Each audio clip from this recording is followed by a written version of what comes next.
Hello and welcome back to my channel spice of your English. Guys, आज के sentences बहुत ही ज़्यादा advanced हैं। अगर आपको इन सारे सेंटेंस को सीखना है और अच्छे से इंग्लिश बोलना है तो वीडियो लास्ट तक जरूर देखना।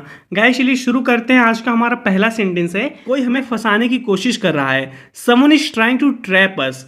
Someone is trying to trap us. कोई हमें फंसाने की कोशिश कर रहा है। Someone is trying to trap us, या आप फ्रेम का भी यूज कर सकते हैं गाइस की someone is trying to frame us. कोई हमें फंसाने की कोशिश कर रहा है।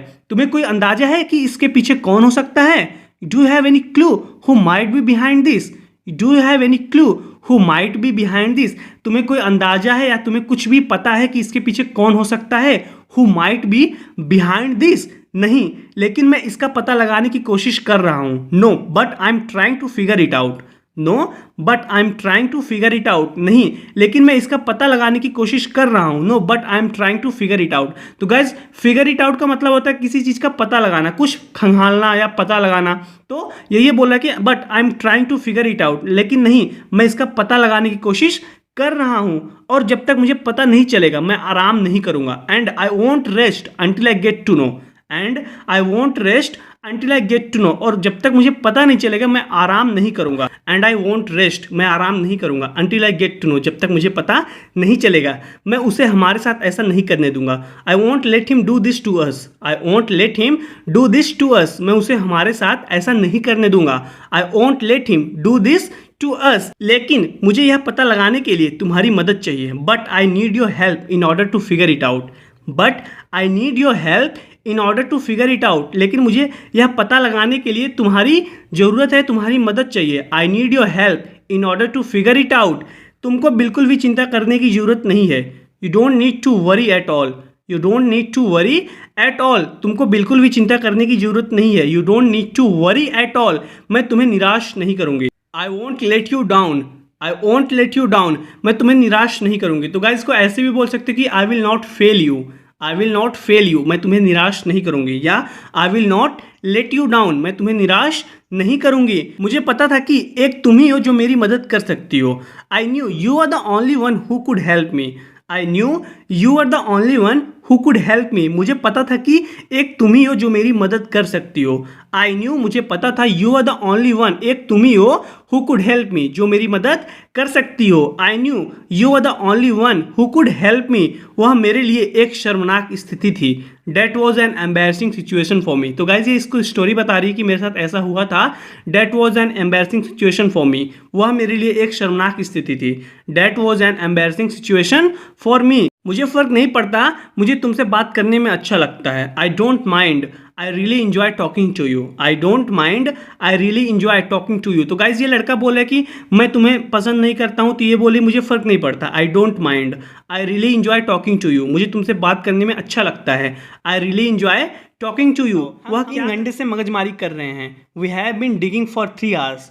We have been digging for 3 hours, हम 3 घंटे से मगजमारी कर रहे हैं। We have been digging for 3 hours, क्या मिला? What did we find? What did we find, क्या मिला? तो गाइज, ये लोग कुछ आतंकवादी को ढूंढ रहे हैं। तो ये बोल रहा है कि हम 3 घंटे से ढूंढ रहे हैं, मगजमारी कर रहे हैं। We have been digging for 3 hours, हम 3 घंटे से मगजमारी कर रहे हैं, हमको क्या मिला? What did we find? What did we find, हमको क्या मिला? किस बात की चेकिंग हो रही है? तो गाइज, ये अंकल पूछ रहा है इससे कि what is this checking for? What is this checking for, किस बात की चेकिंग हो रही है? What is this checking for? तुम लोगों को हर कश्मीरी में आतंकवादी नजर आता है ना? You see a terrorist in every Kashmiri, don't you?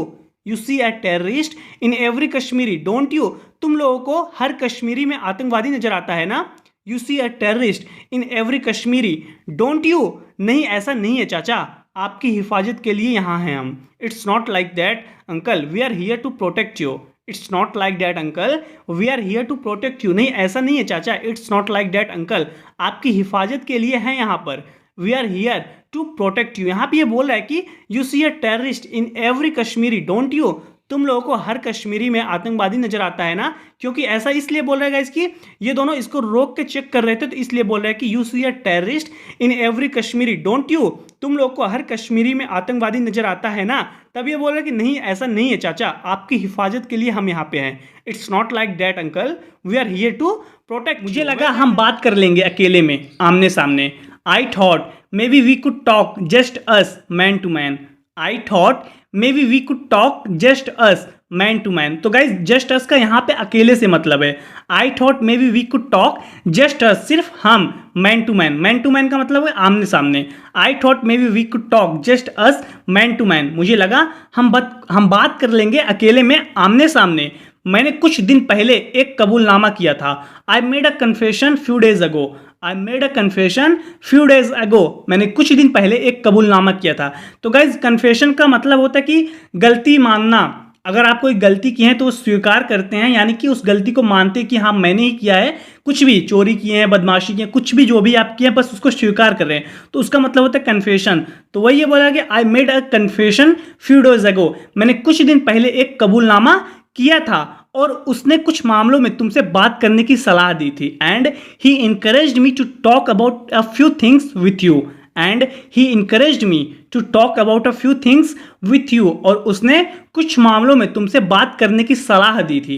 And he encouraged me to talk about a few things with you, मुझे लगता है कि मैं आपसे कुछ नाराज था। I guess I have harboured some resentment for you. I guess I have harboured some resentment for you, मुझे लगता है कि मैं आपसे कुछ नाराज था। तो गाइज ये एडवांस सेंटेंस है, इसका मतलब है कि मुझे लगता है कि मैं आपके लिए कुछ नाराजगी जताई है। I guess I have harboured some resentment for you, मुझे लगता है कि मैं आपके लिए कुछ नाराजगी जताई है। कहने का मतलब यही है कि मुझे लगता है कि मैं आपसे नाराज था। I guess I have harboured some resentment for you, और मुझे लगा यह तो हल्की फुल्की तकरार है। And I chalked it up to just normal friction. And I chalked it up to just normal friction, और मुझे लगा यह तो बस हल्की फुल्की तकरार है। And I chalked it up to just normal friction, और मुझे लगा यह तो बस हल्की फुल्की तकरार है। तो गाइज चॉक इट अप, इसका मतलब होता है कुछ प्राप्त करना, कुछ अचीव करना, चॉक इट अप। तो वही ये बोल रहा है कि मुझे ऐसा लगा कि ये तो बस हल्का फुल्का तकरार है। तो गाइज आप इसकी जगह पे टेक फॉर का भी यूज कर सकते हैं, चॉक इट अप के जगह पे। टेक फॉर का मतलब होता है समझना, टू थिंक, यानी कि जैसे मैं बोलूँ कि इसको आप ऐसे भी बोल सकते हैं कि I took it for just normal friction. I took it for just normal friction, और मुझे लगा ये तो बस हल्की फुल्की तकरार है। अब जैसे मैं बोलूँ कि मैंने तुमको ईमानदार आदमी समझा, I took you for an honest person. I took you for an honest person, यानी कि मैंने तुमको ईमानदार आदमी समझा। मैंने तुमको राहुल समझा, I took you for Rahul.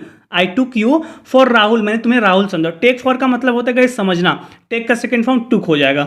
तो वही ये बोल रहा है कि and I chalked it up to just normal friction, मुझे लगा ये तो हल्की फुल्की तकरार है। या आप इसको ऐसे बोल सकते हैं कि I took it for just normal friction, और मैंने दिल पर नहीं लिया। And I didn't take it personal.